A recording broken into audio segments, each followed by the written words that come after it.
Hello मेरे प्यारे भारतवासियों। तो, तो मैं आज ये वीडियो इस टॉपिक पर बना रहा हूँ कि अभी कुछ टाइम पहले, कुछ दिनों की बात है, आज से लगभग 9 से 10 दिन पहले, यानी तकरीबन 11 अगस्त की बात है, जो बहन मनीषा के साथ जो दुष्कर्म हुआ हरियाणा में, और मनीषा के साथ जो अभी ऐसी सब दुष्कर्म वाली घटनाएं हुई हैं, उस पर सरकार ने, गवर्नमेंट ने या कानून प्रशासन ने कोई संज्ञान में कुछ लिया ही नहीं। तो मैं ये बताना चाहता हूँ कि अगर आप उस दिन एक्शन ले लेते, जब उनके पापा, उनके पिताजी मनीषा के, और जब वो लापता हो गई थी, तो आप अगर एक्शन ले लेते तो आज वो बच्ची ज़िंदा होती कि नहीं, वो हमारे बीच में होती, वो बहन की नहीं। इन सब का जिम्मेदार ना कि ऐसे लोग हैं, आरोपी लोग हैं, इसका असली जिम्मेदार है कानून। जब आप अपना काम ठीक से नहीं कर रहे हैं तो आप किसके लिए समाज सेवी हैं? क्या करेंगे फिर? हमारी रक्षा करने के लिए आप क्या क्या करेंगे फिर? जब हम ही सुरक्षित नहीं हैं, हमारी बहन बेटियां सुरक्षित नहीं हैं, तो हमें आपकी क्या ज़रूरत है? ऐसे सिस्टम को हटा देना चाहिए। आप हमारी रक्षा करेंगे, आप हमारी समाज सेवा करेंगे। ऐसी समाज सेवा होती है, जब जान चली जाए तब समाज सेवा होती है। यानी एकदम जो भी ये लोग कहते हैं घूसखोरी, बिल्कुल कतई सही साबित होता है। ये बिल्कुल सही कहते हैं कि पुलिस प्रशासन में वाकई 100% एकदम घूसखोर भरे हुए पड़े हैं सबके सब। उनको ये समझ में नहीं आता कि आम लोग कैसे अपना जीवन बिता रहे हैं। अगर आप तक जब आप एक्शन लेते हैं, जब आप सोशल मीडिया के ज़रिए, जब वो न्यूज़ ज़्यादा पॉपुलर हो जाती है, न्यूज़ चैनल चलाने लगते हैं, जब आप उस पर एक्शन लेते हैं, तब इसका मतलब ये है कि आपसे बेहतर तो सोशल मीडिया काम कर रही है। हाँ, फिर आपकी क्या ज़रूरत है? फिर हमें कानून, इन सब की चीज़ों की क्या ज़रूरत है? न्यायपालिका, ये सब चुप बैठे हैं सब।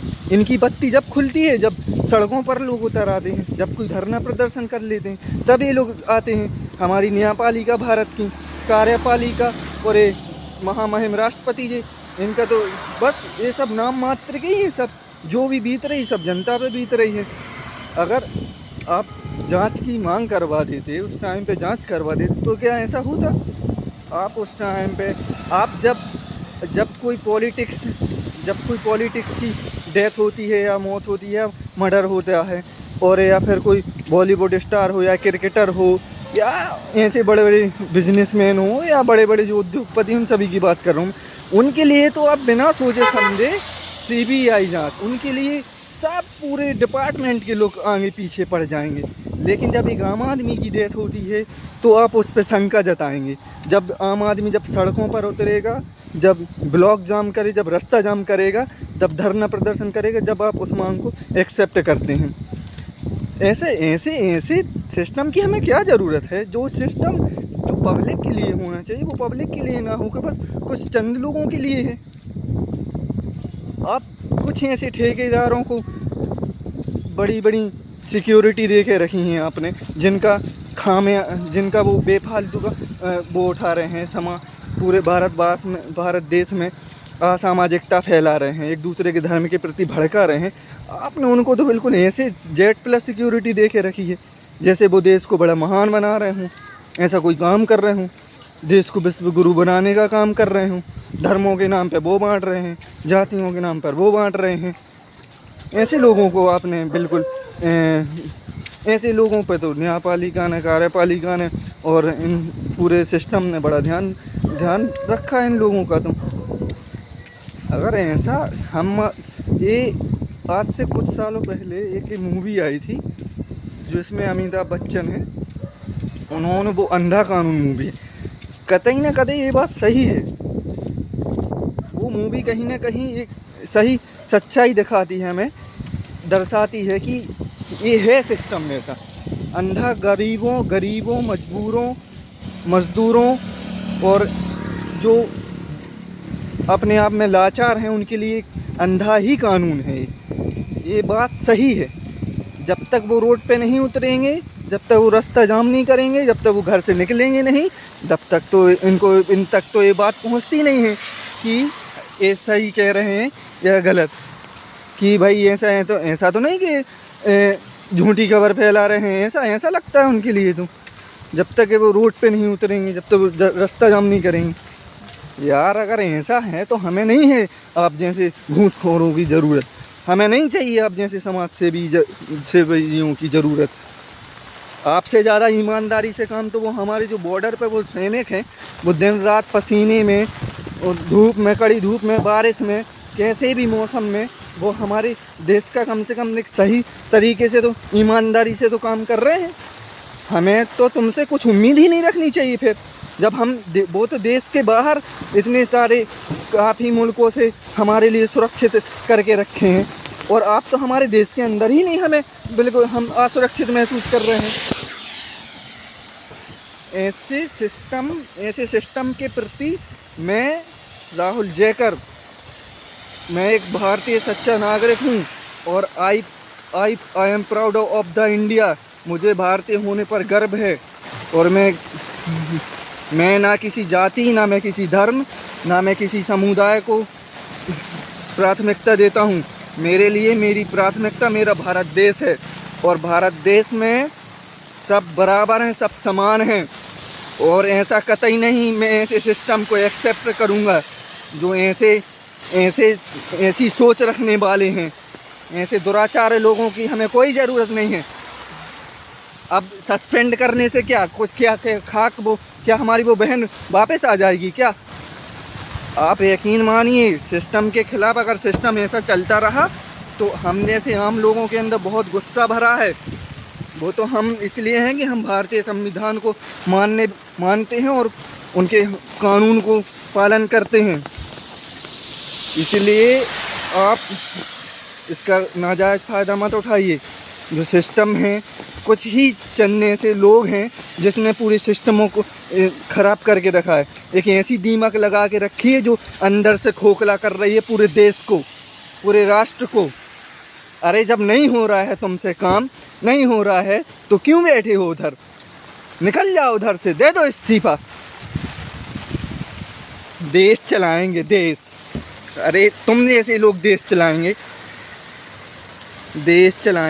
देश को विश्व गुरु बनाएंगे, देश को महान बनाएंगे। जो चंद ठेकेदारों के पीछे दुम हिलाते फिर रहे हो, चंद ठेकेदारों, धर्मों के पीछे, जातियों के पीछे जो देश को बांटने का काम कर रहे हैं, उनके पीछे पूरे नेता दुम हिलाते हुए फिर रहे हैं। देश के प्राइम मिनिस्टर, देश के सीएम, सब ऑल ओवर, सब उनके पीछे, उनके लिए जेट प्लस, उनके लिए ऐसी फोर्स लगा के रखी है कि कहीं उनको खरोंच ना आ जाए। लेकिन एक आम आदमी की जान की तो कोई परवाह ही नहीं। भाई आम आदमी है, यकीन याद रखिए, ये ठीक नहीं है, ये ठीक नहीं है। सरकार, न्यायपालिका और जो कार्यपालिका, ध्यान से सुन ले। मैं एक भारतीय हूँ। अगर आप अपने सिस्टम के हिसाब से, कॉन्स्टिट्यूशन के हिसाब से काम नहीं करेंगे तो मुझसे न्याय की उम्मीद मत रखना। आप क्या सोचते हैं कि मैं आऊँगा, मैं भी आऊँगा, कौन कैसा ज़्यादा किस सोच का है? मैं भी आऊँगा पॉलिटिक्स में, देखते हैं फिर किस में कितना दम है। और ना मैं किसी जाति, ना मैं किसी धर्म के लिए, इन सब चौंचले फोंचले के लिए नहीं हूँ मैं इधर। ना ही मेरा देश है इन सबों के लिए। मेरा देश इंसानियत को मानने वाला देश है, समानता का देश है, 6 मौलिक अधिकारों वाला देश है। जो कॉन्स्टिट्यूशन भारत का है उसके हिसाब से देश चलेगा। ये देश किसी के बाप की पटौती नहीं है, किसी के बाप की जागीर नहीं है जो इसे कोई अपने बाप की शादी में दहेज में लाया हो। इस देश को हमारे महापुरुषों ने, इस देश की धरती को, इस देश की ज़मीन को अपने लहू से सींचा है, और उनका हर एक कतरा कतरा हम ऐसा नहीं जाने देंगे। तो मेरे प्यारे भारतवासियों, ऐसे लोगों से सतर्क रहें। ऐसे सिस्टम से हमें बहुत खतरा है। एक ऐसी दीमक है जो अंदर से खोखला कर देती है और पेड़ को गिरा देती है। बस ऐसी ही एक हमारे सिस्टम में दीमक लगी पड़ी है जो देश को अंदर से पूरे तरीके से खोखला कर रही है। इसका अगर मेरे प्यारे भारतवासियों, अगर हम ऐसे चंद लोगों के उसमें झांसे में फंसते रहे तो इसका खामियाजा हमें बहुत भुगतना पड़ेगा। इसलिए सही लोगों का चयन करें। आप पे भी गुस्सा हूँ मैं ये नहीं समझ पा रहा हूँ आप कैसी जनता हैं, आप कैसे भारतवासी हैं जो आप ना उनकी योग्यता देखते हैं, ना आप उनकी शिक्षा देखते हैं, ना अपनी उनकी क्वालिटी देखते हैं कि वो किस प्रकार की है, योग्यता है कि नहीं, देश चला पाएंगे कि नहीं। आप बस ये देखते हैं कि वो इस जाति का है, वो इस धर्म का है। बस आपने तो उसे जाके आंख बंद करके वोट दबा दी, बटन दबा दिया, जय हिंद, बस हो गया। और बस आज उनका खामियाजा भुगतना पड़ता है हम जैसे लोगों को। और फिर बाद में गुणगान करने लगते हैं कि नेता कर रहे हैं, सब ये कर रहे हैं, देश में जाएंगे, ये कर जाएंगे, ऐसी एक सब कर जाएंगे तो आपको